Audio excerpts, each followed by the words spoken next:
the anti-woke thing kind of fizzled, right? Like it just kind of imploded like an Elon Musk SpaceX rocket. Like it was just like, boom, it was gone. Suddenly no one wanted to talk about it anymore.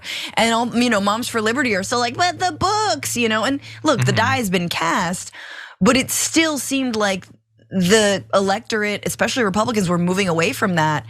I mean, it was supposed to be Ron's year. It seems like it might have been Haley's.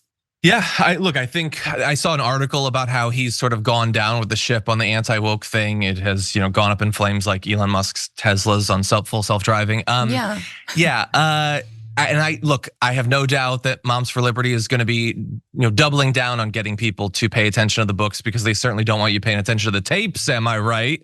Google it.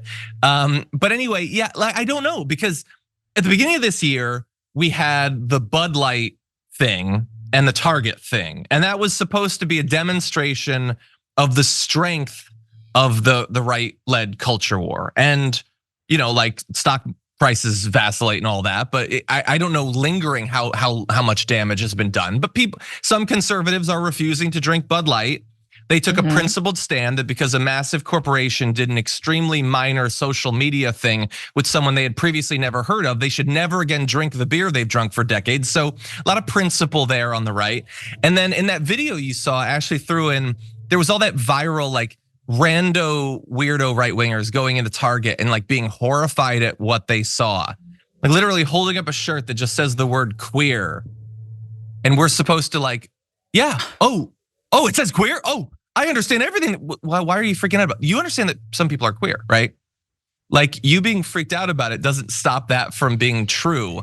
And so there's a lot of bad trends on TikTok and vertical video generally, but the gotcha of just identifying that people you don't like or understand or fear or whatever exist. I don't like that trend particularly. So honestly, I don't know. The fact that the anti-woke thing wasn't enough for a candidate to beat Donald Trump seems true, but bear in mind, he's kind of encapsulating that movement himself. So I don't know if they're gonna move on next year. I mean, they never really do. They're always fighting these same culture wars. It's not going anywhere, but I do think the proof is in the pudding. People want that faux populism that Donald Trump has, and no other candidate is able to really embody that. But you see, I mean, John, I think largely, don't you feel like this is also the year of Republicans floundering? I mean, it's very possible they're gonna lose the House next year. And they've had, the ball's been in their court, they've had the power. They swear there's evidence that Joe Biden helped his son, and then there's no evidence. And they're too, chicken doo-doo to actually call Biden to testify. He's been like, I'm here, let me testify, let's talk about this. Hunter Biden's actually finally found his voice, thank God. I mean, honestly, I think he has a better sense of PR than his dad does, let's be real. So this has also been sort of the implosion of Republican leadership, to say nothing of McCarthy and the speakership and ending in Mike Johnson's lap, but like, which I don't ever want to think about what's in his lap or not. But, it's proof that when Republicans are in power, they don't actually want to be in power. They want to be an opposition force. They want to be whiners. They want to be nitpickers. They don't want to be leaders. They don't want to deliver for the American people. Yeah, well, I mean, I think they want to have enough power, and generally in the minority, they can have enough power to stop anything significant from happening. And then pretty much just run out the clock. That's what right-wing ideology is running out the clock. They just want to keep their money until they just keel over from old age or gout or whatever. That's the entirety of their politics. And so occasionally they do want to win a presidential election. They want to be able to pass, trillions of dollars of more tax cuts for the wealthy. They want to do that so they can have a bigger pile of money before they keel over from gout.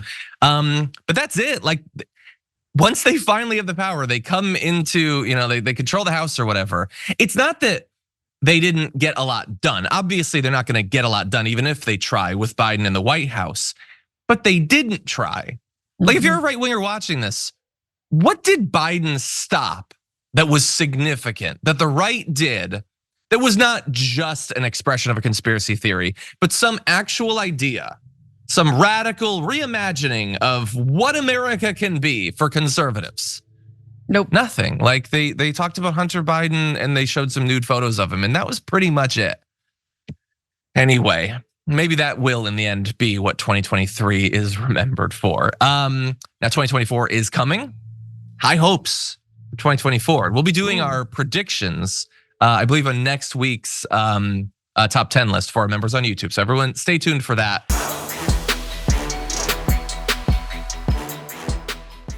Check out the Damage Report podcast each day, wherever you get your podcasts, whether Pocket Casts or Stitcher or iTunes.